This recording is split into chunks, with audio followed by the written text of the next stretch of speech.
तो लीजिए, प्रस्तुत है प्रेमचंद की लिखी हुई कहानी कफन। झोपड़ी के द्वार पर बाप और बेटा दोनों एक बुझे हुए अलाव के सामने चुपचाप बैठे हुए हैं और अंदर बेटे की जवान बीवी बुधिया प्रसव वेदना में पछाड़ खा रही थी।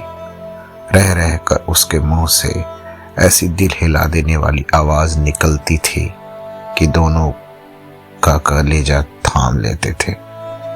जाड़ों की रात थी। प्रकृति सन्नाटे में डूबी हुई।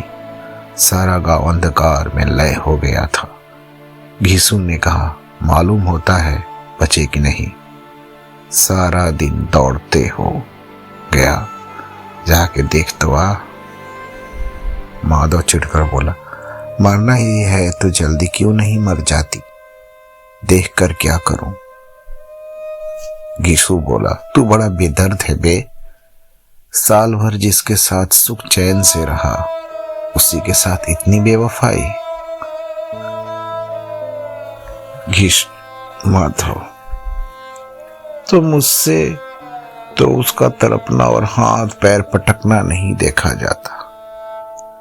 चमारों का कुनबा था और सारे गांव में बदनाम। घीसू एक दिन काम करता तो तीन दिन आराम करता। माधव इतना कामचोर था कि आधा घंटा काम करता तो घंटे भर चिलम पीता। इसलिए उन्हें कहीं मजदूरी नहीं मिलती थी।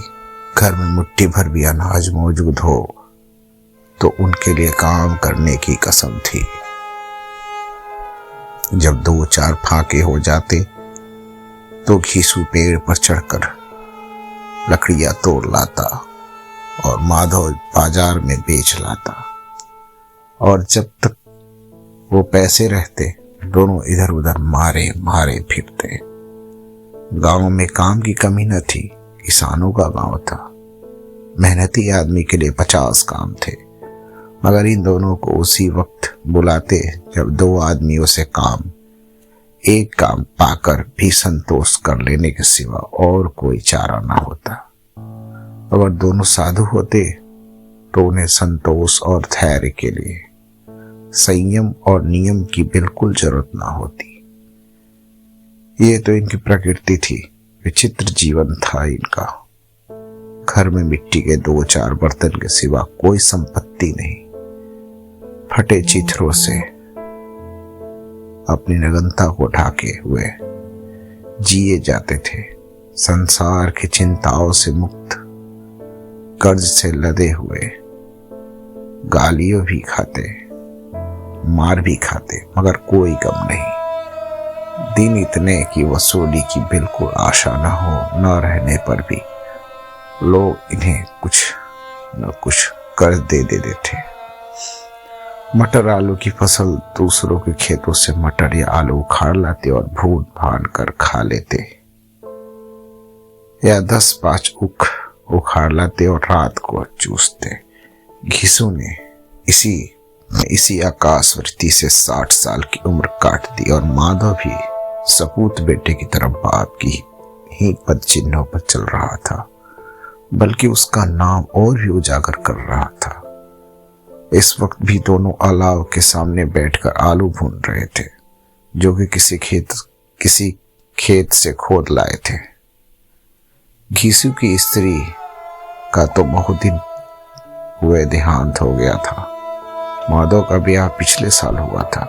जब से औरत आई थी, उसने इस खानदान में व्यवस्था की नींव डाली थी और इन दोनों बेगैरतों का दोचक फटती रहती थी। जब से वो आई, ये दोनों और भी आराम तलब हो गए थे, बल्कि कुछ अकड़ने भी लगे थे। कोई कार्य करने को बुलाता तो निब्रियाज भाव से दोगुनी मजदूरी मांगते। वही औरत आज प्रसव वेदना से मर रही थी और ये दोनों इसी इंतजार में थे कि वो मर जाए तो आराम से सोए। घीसू ने आलू निकाल कर छीलते हुए कहा, जाकर देख तो क्या दशा है उसकी। चुड़ैल का फिसाद होगा और क्या। यहाँ तो ओझा भी 1 रुपया मांगता है। माधव को भय था कि वो कोठरी में गया तो घीसू आलूओं का बड़ा भाग साफ कर देगा। बोला, मुझे वहां जाते डर लगता है। डर किस बात का है? मैं तो यहां हूं ही, तो तुम ही जाकर देख लो ना। मेरी औरत जब मरी थी तो मैं 3 दिन तक उसके लाश के पास से हिला नहीं था, और फिर मुझसे लजाएगी नहीं कि जिसका कभी मुंह नहीं देखा आज उसका उधड़ा हुआ बदन देखूं। उसे तन की सुध भी ना होगी, मुझे देखकर खुलकर हाथ पैर भी ना पटक सकेगी। मैं सोचता हूं कोई बाल बच्चा हुआ तो क्या होगा। सोट गुड़ तेल कुछ भी तो नहीं है इस घर में। सब कुछ आ जाएगा, भगवान दे तो। जो लोग अभी 1-1 पैसे नहीं दे रहे, वे ही कल बुलाकर रुपये देंगे। मेरे 9 लड़के हुए, घर में कभी कुछ ना था, मगर भगवान ने किसी न किसी तरह बेड़ा पार ही लगाया। जिस समाज में रात दिन मेहनत करने वाले की हालात उनकी हालात से कुछ बहुत अच्छी न थी, और किसानों के मुकाबले में वे लोग जो किसानों की दुर्बलता से लाभ उठाना जानते थे कहीं ज्यादा संपन्न थे। वहां इस तरह की मनोवृत्ति का पैदा हो जाना कोई अचरज की बात न थी। हम तो कहेंगे यीशु किसानों से कहीं ज्यादा विचारवान था, और किसानों के विचार शून्य समूह में शामिल होने के बदले बैठकबाजों की कुत्सित मंडली में जा मिला था। दोनों आलू निकाल कर जलते जलते खाने लगे। कल से कुछ नहीं खाया, इतना सब्र न था कि ठंडा हो जाने दे। कई बार तो दोनों की जवान जल गई। छिल जाने पर आलू का बाहरी हिस्सा जवान हलक और तालू को जला देता था, और उस अंगारों को मुंह में रखने से ज्यादा खैरियत इसी में थी कि वो अंदर पहुंच जाए। वहां से ठंडा करने के लिए काफी सामान थे, इसलिए दोनों जल्द जल्द निकल जाते। हालांकि इस कोशिश में उनकी आंखों में से आंसू निकल आते। यीशु को उस वक्त ठाकुर की बारात याद आई जिसमें 20 साल पहले वो गया था। उस दावत में जो तृप्ति मिली थी वो उसके जीवन में एक याद रखने लायक बात थी, और आज भी उसकी याद ताजा थी। बोला, वो भोज भी फूलता। तब से फिर इस तरह का खाना नहीं मिला।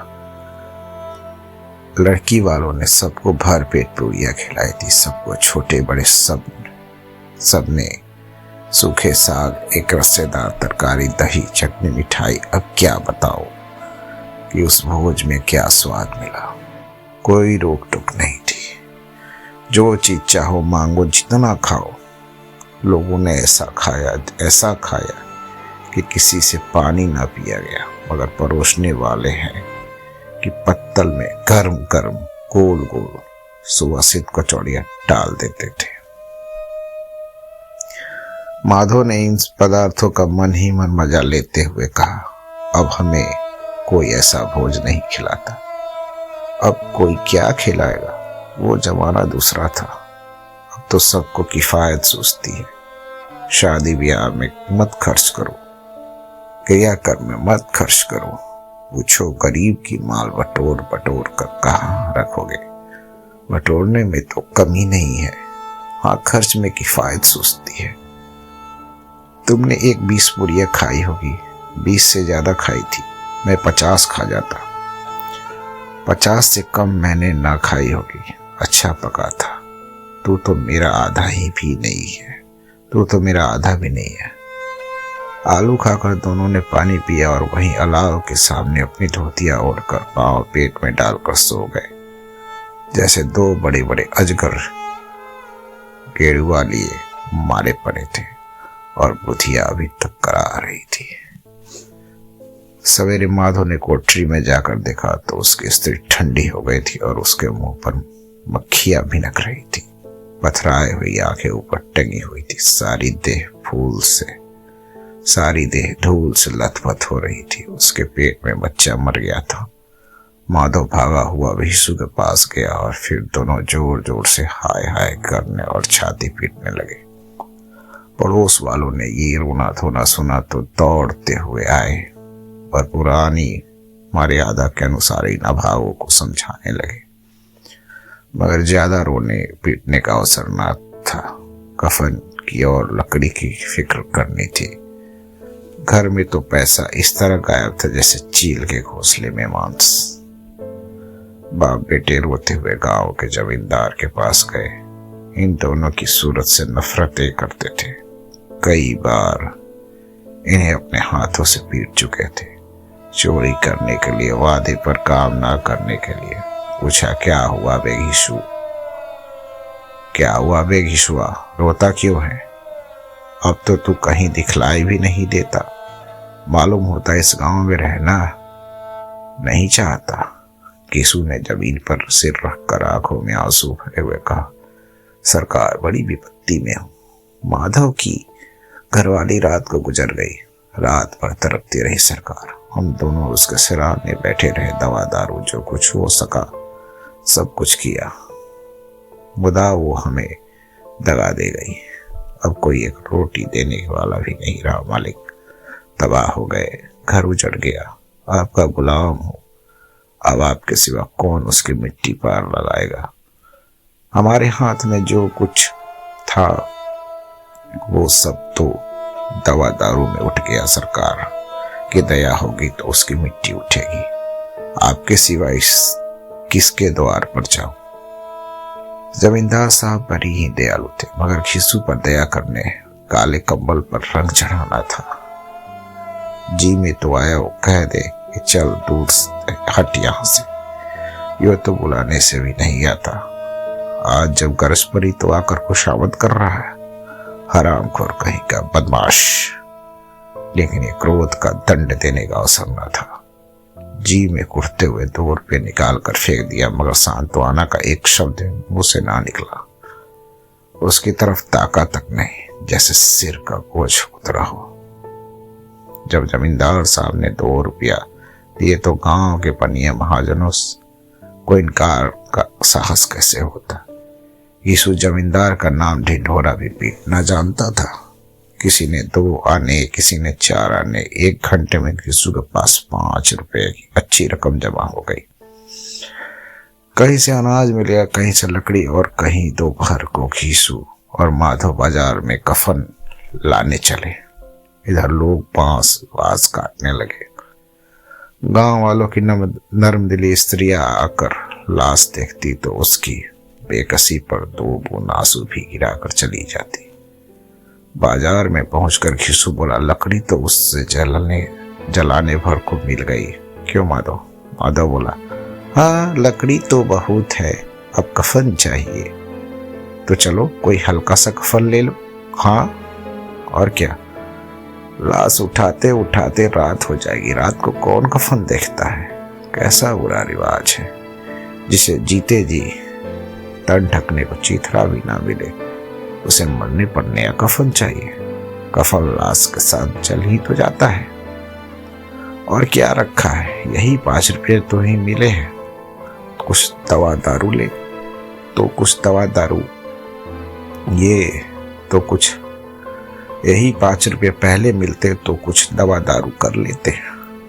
दोनों एक दूसरे के मन की बात ताड़ रहे थे। बाजार में इधर उधर घूमते रहे। कभी इस बाजार की दुकान गए, कभी उस दुकान पर तरह तरह के कपड़े, रेशमी सूती देखे, मगर जचा नहीं। यहाँ तक कि शाम हो गई। तब दोनों न जाने देवी प्रेरणा से एक मधुशाला के सामने जा पहुंचे और जैसे कि किसी पूर्व निश्चित व्यवस्था से अंदर चले गए। वहां जरा देर तक दोनों असमंजस में खड़े रहे। फिर घिसू ने गद्दी के सामने बैठकर जाकर कहा, साहू जी 1 बोतल हमें भी देना। उसके बाद चिकना आया, तली हुई मछली आई और दोनों बरामदे में बैठकर शांतिपूर्वक पीने लगे। कुजिया ताबड़तोड़ पीने के बाद दोनों सुरूर में आ गए। घीसू बोला, कफन लगाने से क्या मिलता, आखिर जल ही तो जाता, कुछ बहू के साथ तो ना जाता। माधव आसमान की तरफ देखकर बोला, मानो देवताओं को अपनी निष्पापता का साक्षी बना रहा हो। दुनिया का दस्तूर है, नहीं लोग पावनों को हजारों रुपये क्यों देते हैं? कौन देखता है परलोक में मिलता है या नहीं? बड़े आदमियों के पास धन है, फूके, हमारे पास फूकने को क्या है? लेकिन लोगों को जवाब क्या दोगे? लोग पूछेंगे नहीं कफन कहाँ है? घीसू हंसा, अबे कह देंगे कि रुपया कमरे के से खिसक, रुपये कमर से खिसक गए। घीसू हंसा, कहा, अबे कह देंगे कि रुपये कमर से खिसक गए, बहुत ढूंढा मिले नहीं, बहुत ढूंढा मिले नहीं, फिर वही रुपये देंगे। माधव भी हंसा। इस अनपेक्षित सौभाग्य पर बोला, बड़ी अच्छी थी बेचारी, मरी तो खूब खिला पिलाकर, आधी बोतल से ज्यादा उड़ गई। घीसू ने 2 सेर पूड़ियां मंगाई, चटनी अचार, 2 पत्तल पूरा खाया, 1.5 रुपये खर्च हो गए। और जो पूड़ियां बची एक भिखमंगे को दे दी और बोला, तुम अच्छे से पेट भर खाओ और उसे खूब आशीर्वाद दो, क्योंकि वो स्वर्ग में ही जाएगी। अरे हम उसके लिए क्या कर सकते हैं, लेकिन वो स्वर्ग जाने के लायक है। ये कहकर वो सब पैसे खा पी कर खत्म कर दिया।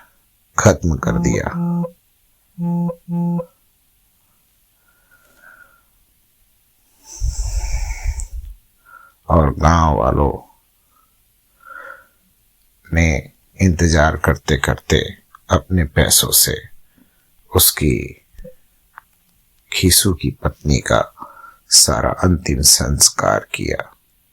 तो ये थी प्रेमचंद की कहानी कफन, और माना जाता है ये प्रेमचंद की आखिरी कहानी लिखी हुई थी। तो दोस्तों वीडियो अच्छा लगे तो चैनल सब्सक्राइब करें, शेयर करें। बहुत बहुत धन्यवाद।